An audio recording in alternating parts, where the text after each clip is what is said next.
നമസ്കാരം.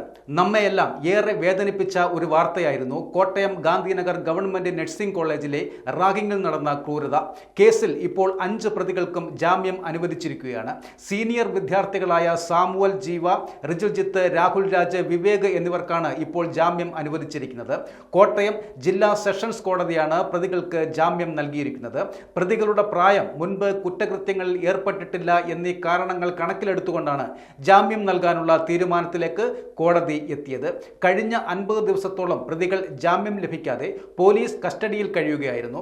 ക്രൂരമായ രീതിയിൽ കുറ്റകൃത്യം നടത്തിയ പ്രതികൾക്ക് ജാമ്യം നൽകിയാൽ അത് സമൂഹത്തെ തെറ്റായ രീതിയിൽ ബാധിക്കുമെന്ന നിരീക്ഷണത്തിന്റെ അടിസ്ഥാനത്തിലായിരുന്നു നേരത്തെ പ്രതികൾക്ക് ജാമ്യം അനുവദിക്കാതിരുന്നത്. 6 ജൂനിയർ വിദ്യാർത്ഥികളാണ് അന്ന് റാഗിങ്ങിനിരയായത്. പ്രതികൾ ജൂനിയർ വിദ്യാർത്ഥിയെ കട്ടിൽ കെട്ടിയിട്ട് ദേഹമാസകലം ലോഷൻ പുരട്ടിയ ശേഷം ഡിവൈഡർ കൊണ്ട് കുത്തി മുറിവേൽപ്പിക്കുന്നതിന്റെ ദൃശ്യങ്ങൾ പുറത്തു വന്നിരുന്നു. വിദ്യാർത്ഥികൾ കരഞ്ഞു നിലവിളിക്കുമ്പോൾ അവന്റെ കണ്ണിലേക്ക് ലോഷൻ ഒഴിച്ച് സീനിയർ വിദ്യാർത്ഥികൾ അട്ടഹസിക്കുന്നതും അന്നത്തെ ആ ദൃശ്യങ്ങളിലുണ്ട്. റാഗിങ്ങിനിടെ സീനിയർ വിദ്യാർത്ഥികൾ തന്നെ പകർത്തിയ ദൃശ്യങ്ങളാണ് പുറത്തു വന്നത്.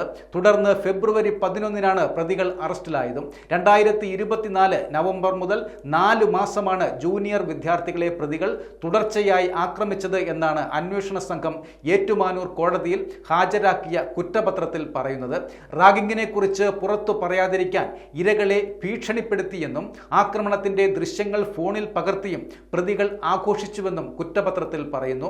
റാഗിംഗ് വിവരം പുറത്തു വന്നതിന് പിന്നാലെ പ്രതികളെ കോളേജിൽ നിന്ന് സസ്പെൻഡ് ചെയ്യുകയും ഹോസ്റ്റലിൽ നിന്ന് പുറത്താക്കുകയും ചെയ്തിരുന്നു. ഇരയായ കുട്ടിയുടെ മാതാപിതാക്കൾ ക്ലാസ് ടീച്ചറോട് വിളിച്ചു പറയുമ്പോഴാണ് റാഗിംഗ് വിവരം കോളേജിൽ അറിയുന്നത്.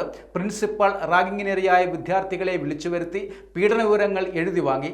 ശേഷം ഗാന്ധിനഗർ പോലീസ് സ്റ്റേഷനിലേക്കും SP ഓഫീസിലേക്കും പരാതിയും കൈമാറിയിരുന്നു.